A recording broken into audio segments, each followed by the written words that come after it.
Pregame.com. Welcome back to pregame.tv. We're going to take a look at a season win total. This is going to come to you courtesy of Bryan Leonard.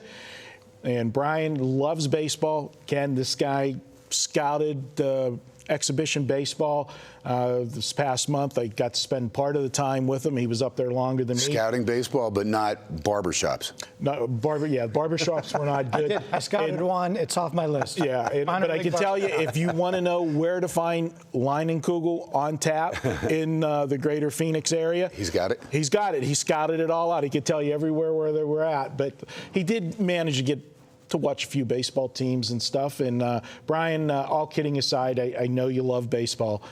This is your favorite sport to watch and, a handicap. And you're going to break down the Philadelphia Phillies, and hopefully they'll have a better season than their counterparts in basketball, the 76ers.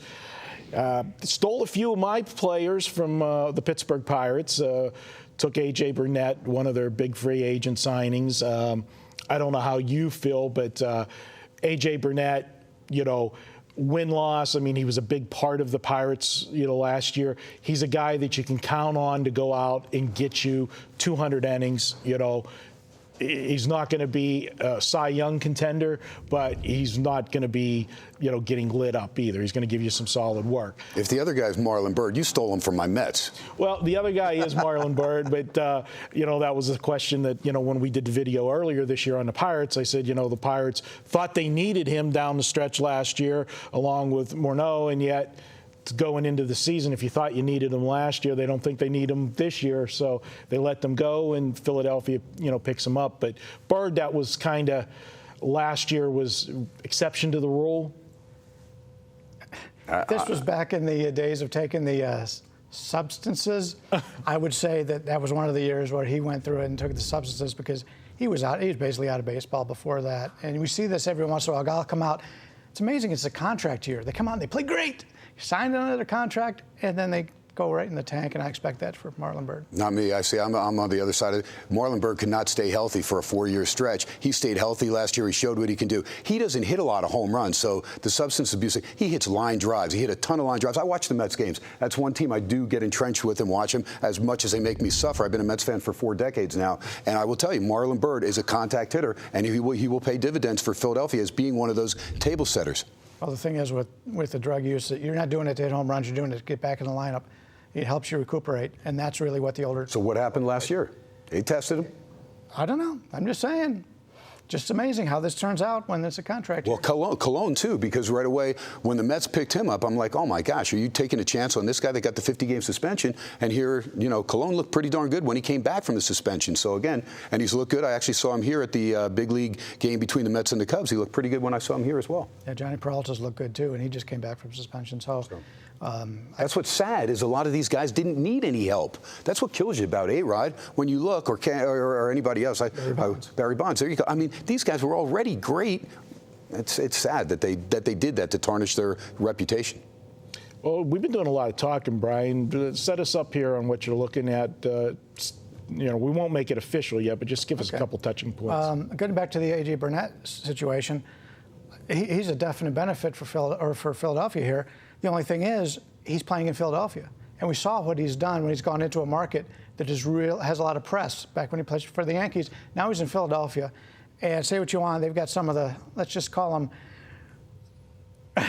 unruly fans? High expectations, let's just say, in Philadelphia. I don't know if that's going to be a good mix for him, whereas in Pittsburgh, it actually worked out really well. But there's a reason why I took Philadelphia here and the other team that I'm going to discuss in a minute, and that has to do with basically the whole organization. And when you take a look at this Philadelphia organization, they've got a lot of old guys on this team. I mean, they've got guys that in the past have had a lot of success when they were healthy, and you talked about being healthy. If Philadelphia's star players are healthy, they're a playoff team. Problem is, when was the last time they were healthy, and were they healthy all season long? We got guys that are going to miss half the season, and you got a Philadelphia organization that has so much money tied into these top players. They're third in payroll. The Dodgers, the Yankees, the Phillies. Oh, you got Cliff Lee and Ryan Howard, $50 million right there. Yeah, they've got a lot of older veterans. Anytime you have older guys, your payroll is going to be high. and they're like ranked 22nd in the minor leagues right now. And they've really got one, maybe two guys in the minors they could bring up this year. And I think they have some flaws. So how about this, though? This is classic. Ryan Howard, $25 million.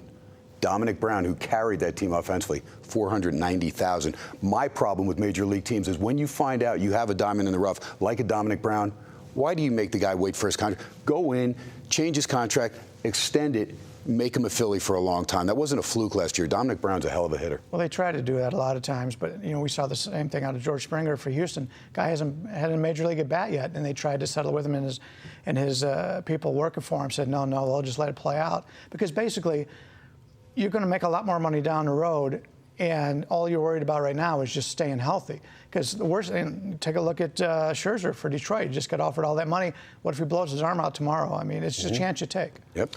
All right, speaking of pitchers and arms and that, Phillies are going to, be without Cole Hamels for a little bit. That's going to, hurt this starting rotation because you do have a rotation, like you said, that is older. Cliff Lee's at 35 now. You got A.J. Burnett at 37. Roberto Hernandez, another free agent pickup. He's know him real 30, 33. I know Foster Carmona. We don't know Roberto Hernandez. So, I mean, this pitching staff, what do you think of the starting rotation? The beginning of the rotation is excellent. The top three guys, if they're healthy, they're very good. The back two guys, I want nothing to do with either one of them. I think they're both bums. Sorry to say. The bullpen is not very good. Your closer doesn't even want to be in Philadelphia, and they have no other answer. So the pitching staff overall, I think, is down. And then the minors, they've got some guys that are going to be around probably 2016, but I don't think they're going to really be able to help them this year. Adams is a question mark. I mean, this guy was one of the better relievers for San Diego when Texas got him late season. What happened to him? Yeah, he's had surgery. He just came back and pitched his first game the other day, so who knows? We've seen so many guys this year. Brandy Beachy, once again, coming back from the Tommy John. Mm-hmm. Just so many guys blowing out their bodies, and the pitchers in the preseason, elbows, shoulders.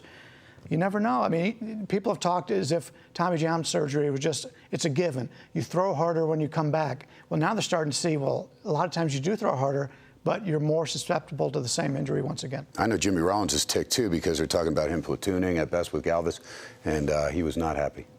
All right. Well, you know what, Brian? We've teased this one enough. Let's make it official. All right. This is not a program, organization that I want any part of right now.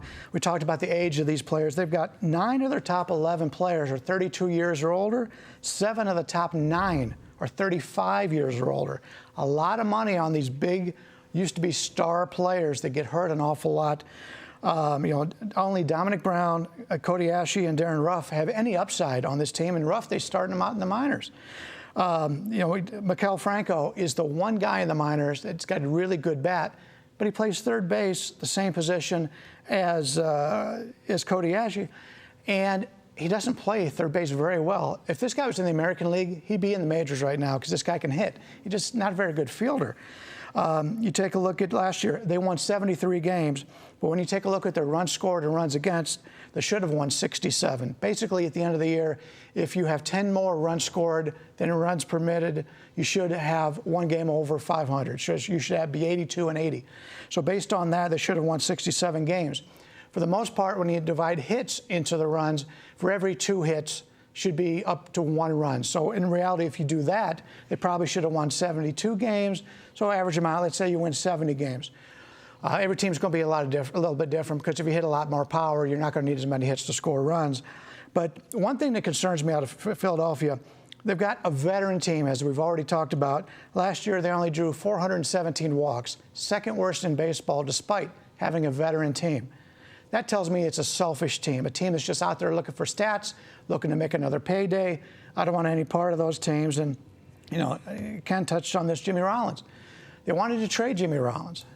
He wanted no part of it. He has the ability to turn down any trade. He wants to set the record for the most hits for the Philadelphia Phillies, be number 1 on the list. He's not even entertaining any offers. He's supposed to be a veteran leader in the locker room. He's not running out balls. They're having a real problem right now with Jimmy Rollins, and he's one of your leaders. So you got to really question that kind of thing. And all these older players, major injury concerns, and as I spoke of, the 22nd ranked minor league, and they really only have one, maybe a pitcher that they could bring up this year. Usually when you get to a situation like this, especially when you got a lot of big contracts like Philadelphia, they know they've actually come out and talked about them being in a bad situation here. So it wouldn't surprise me if Philadelphia gets off to a slow start. All of a sudden, bing, bing, bing, bang, boom, start trading away all their best players to stock that minor league. So right now we're getting a team that I don't expect to win many games, and now you're going to have guys that are fringe players, just non-roster type of players playing in the major leagues. I don't like it. I think Philadelphia, the second half of the season, is going to be a team you really want to bet against. But by then, everybody else will know it too. So let's get some money down on it right now. I'll lay the 130 on Philadelphia under the 76.5. A lot of places have the minus 110, minus 115 at the 76. But we'll go the 76.5, lay the 130, and we'll take this under. All right, good stuff from Bryan. We're going to come back and get another season win total from Bryan. We're going to take a look at the Chicago Cubs. That's up next. Pregame.tv.